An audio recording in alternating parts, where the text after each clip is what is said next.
Judas was dead. The apostles were afraid. Jesus had ascended into heaven, and the church was still in its beginnings. Only 11 apostles remained. One place was empty. One man had betrayed Christ, and now another would have to take his place. But who could possibly replace Judas Iscariot? Not the strongest, not the most famous. Instead, God chose a man almost nobody remembers. His name was Matthias.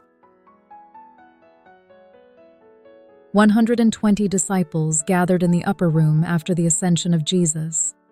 The atmosphere was tense. The Roman Empire still ruled Jerusalem.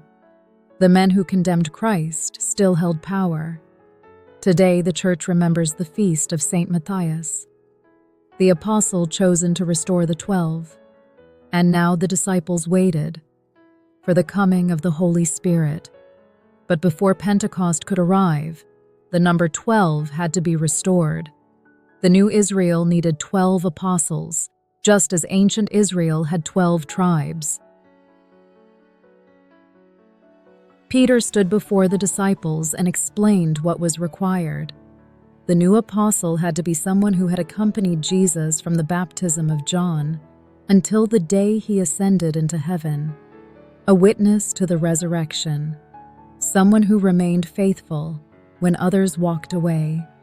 Only 2 men qualified, Joseph Barsabbas and Matthias, 2 disciples hidden in the background, 2 men the world barely knew, but heaven knew them. The apostles understood something important. Human beings see appearances, but God sees the heart. So they prayed, "Lord, you know every heart. Show us which one you have chosen." Then they cast lots, and the lot fell to Matthias. No ambition, no campaign, no struggle for power, only prayer and surrender to the will of God. The place left empty by betrayal was filled by faithfulness.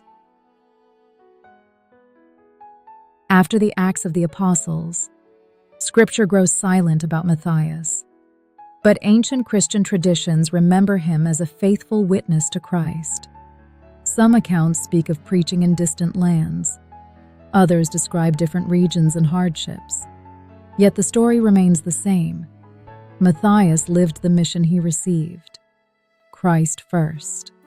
Reputation nowhere. The hidden disciple became a courageous apostle.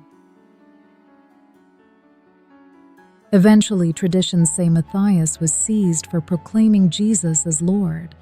Some say he was stoned. Others say he was executed after persecution. But across the traditions, one truth remains clear. Matthias never denied Christ. The one chosen in humility remained courageous until the end. Why did God choose Matthias? Not because he was already great, but because God saw what he would become. Saint Matthias reminds us that Jesus does not choose people because they are perfect. He chooses ordinary souls and transforms them through grace. Matthias followed Christ long before anyone noticed him. He remained faithful in hiddenness, and when the moment came, God called him forward. Saint Matthias, chosen apostle of Jesus Christ, pray that we may remain faithful even when unseen. Pray that we may trust God's will, even in uncertainty. And pray that we may become worthy witnesses to the resurrection of Christ. Saint Matthias, pray for us. Subscribe to Living Waters Media for daily saints, scripture, and moments of peace.